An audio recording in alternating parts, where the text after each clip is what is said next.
tese. Eu até falei ao meu pai, eu vou escrever uma tese para eles não me ordenarem, papai. Vou convencê-los. De que eu estou muito melhor sem eles. Aí escrevi uma tese, o que Deus sempre fez, faz e fará fora de todas as instituições religiosas. A liberdade de Deus para se revelar a quem quiser, onde quiser, independentemente da informação religiosa ter chegado, independentemente de missionários ou enviados terem ido, independente de qualquer outra coisa, por razões até lógicas. Se a graça e a salvação de Deus dependesse de eu ter a boa vontade de atravessar mares e ter ainda a capacidade de convencer culturas milenares a abandonarem todos os seus mundos e construções antropologicamente enraizadas até as últimas fímbrias das células deles, para que o cara se tornasse um cristão e então fosse salvo, quem era o grande salvador era o cara que tivesse essa informação e esse poder e essa prerrogativa de transformar essas mentes num passe de mágica, o que é absolutamente louco. Além do que, Jesus veio ao mundo há 2000 anos, mas Cristo é eterno. Jesus é a manifestação do Cristo eterno para nós, para consumo pessoal, judaico, cristão, ocidental e aonde quer que possa chegar. Se chegar com a genuinidade do ensino dele, para facilitação dessa pedagogia que para muitos parece tão abstrata, etérea e difícil, há 2000 anos. Mas ele nunca esteve ausente de toda a realidade humana. Você lê um texto, por exemplo, em Malaquias, no capítulo 1, Velho Testamento, no capítulo 1, versos 12 e 13, eu creio, ele diz lá o seguinte: porque o meu nome, Deus falando pelo profeta Malaquias, o meu nome é cultuado em todas as etnias da terra. Isso há 2.500 anos atrás. Em todas as etnias da terra o meu nome é conhecido e as pessoas me adoram e louvam o meu nome. Só que o nome não era Yahvé, El, Adonai, nada. O nome de Deus é Eu Sou.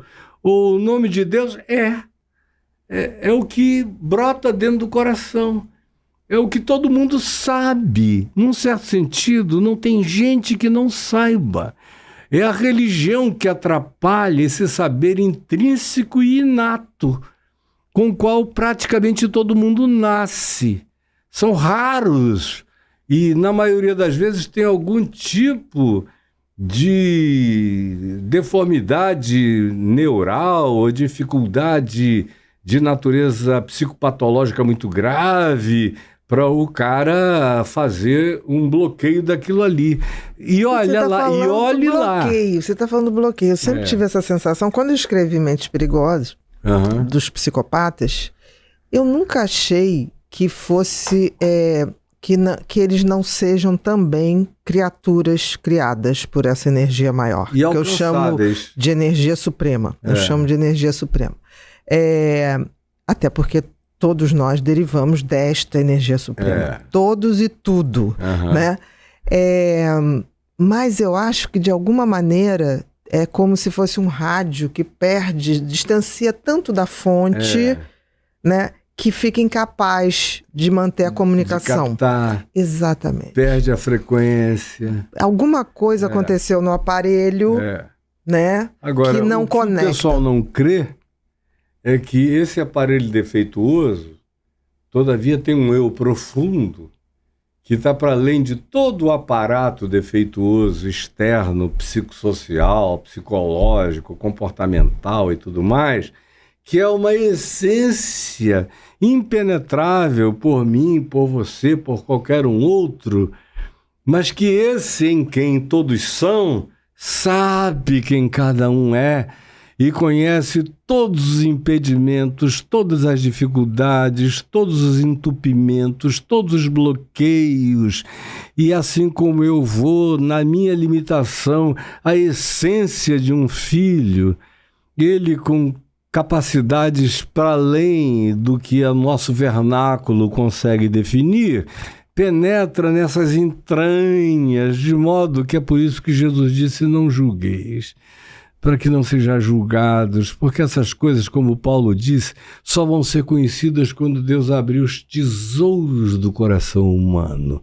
Aí a gente vai levar sustos extraordinários. Eu, por exemplo, olho para a Índia. Está lá 5, 6, 7 mil anos de existência. Jesus veio há 2.000 anos atrás.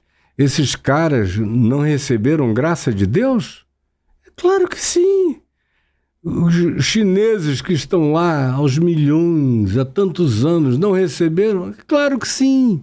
As criaturas que viveram antes do grande dilúvio, que hoje é um fenômeno antropologicamente inquestionável, porque mais de 1.500 culturas da Terra contam a mesma história em todos os continentes, e que em média aconteceu há 4.250 anos atrás. Antes de Cristo. Antes de Cristo, né? 4.250 anos atrás, antes de nós. Sim. Pois 2.450 anos antes de Cristo.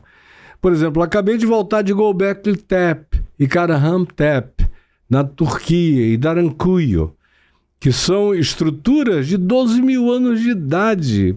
Portanto, esse mundo teve mais gente, mais história, mais tudo acontecendo antes desse resetting do chamado grande dilúvio, constatável nos mitos, nas culturas e até arqueológica e geologicamente, com as marcas dele na Terra inteira, do que de lá para cá. Nós estamos vivendo, por exemplo, mais ou menos só 30% em relação ao que nos precedeu. E o que nos precedeu não aconteceu sem Deus. Sempre foi em Deus, lá, com Deus. E o Cristo eterno sempre se manifestou. O apóstolo Paulo diz, Pedro diz, o Apocalipse diz que o Cordeiro, ou o Cristo eterno, Cordeiro é uma arquetipia que deriva-se da estrutura judaica, cultural judaico-cristã, mas o Cristo eterno foi imolado antes da criação do átomo, do cosmos, de qualquer elemento, de qualquer realidade primal, por mais primitiva que seja. Ele é aquele em quem ele explode.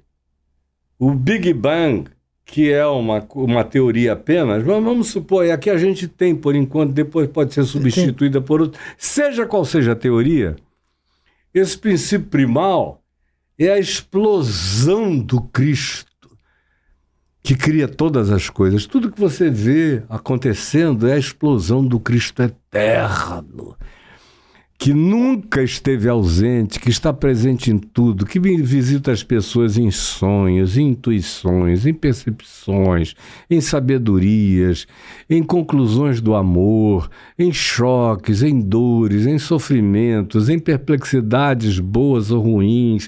Se revela em tudo, fala em tudo. A voz dele é ouvida todo dia na terra inteira, por todo mundo, e fica esse lado ocidental judaico-cristão com essa presunção de pensar no supremacismo perverso deles, de que eles são os donos dessa revelação e quem estiver fora disso está perdido. Aí eu vou morrer dando soco na ponta dessa faca até o fim da minha vida, mas eu sei o que é verdade.